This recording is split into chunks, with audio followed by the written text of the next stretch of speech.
I don't speak to my brother because he's always jealous of me. Am I allowed to stay away from him and his family? Brothers, it reminds me of Yusuf alayhi salam's story. Okay, so firstly, to presume that someone is jealous of you is also a sin that many people don't realize they're entrapped in. Sometimes a person might not be jealous of you. There may be a brother or whoever, and you think they're jealous of you. You've got to be careful of that too. But nonetheless, if there's toxicity coming in, try to hold it exactly where it is when it's a family member. I give you a reason. If you have children, your brother has children, there is a little bit of beef between you and your brother, and you stop your entire family from communicating with the entire family. Those are cousins. Those are cousins. What would probably happen is, in a few years' time, they're going to grow older. They're not going to invite each other to each other's weddings. You're going to have broken relations with a second and a third generation. By the time the second or third generation comes in, they're going to look at innocent children who were real cousins and say, that's a bad family, watch out, they do magic, or they're jealous and so on. Don't talk to them. And the whole family becomes bad as a result of you and the little idea you might have had of your brother. And even if he did have a weakness of a bit of jealousy or a little bit more of the jealousy, you could have kept it between you and him, but let the families at least interact on occasions, on the day of Eid. There would probably have been intermarriages at some point between cousins, second cousins, third cousins, whoever it may have been. And we have a duty in Islam to solve matters, especially when it's within family. So it's wrong to say, oh, this guy's jealous of me, I don't want to have anything to do with him. Is it okay for me and my family not to communicate with them and their family? That's your brother. Those are cousins.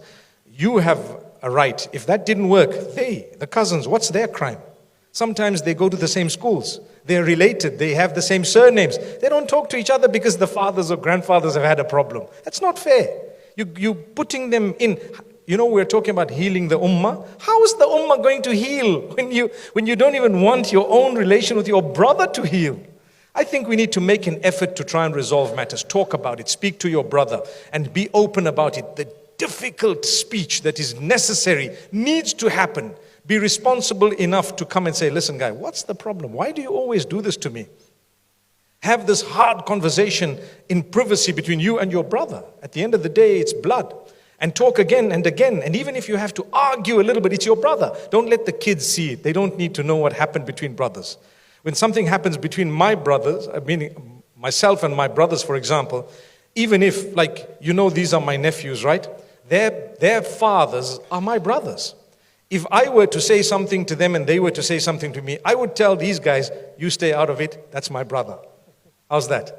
Because he's my brother, I love him, we grew up together, we were there. We would have naturally some differences. And that's the reason why when Sheikh Ibrahim was making mention about how shaitan comes to make you think someone in your family did something. You know, when you go to Iraqi, sometimes some of them have nothing better to say. The easiest thing to tell you is, listen sister, someone's done magic and you know who it is. It's within your family.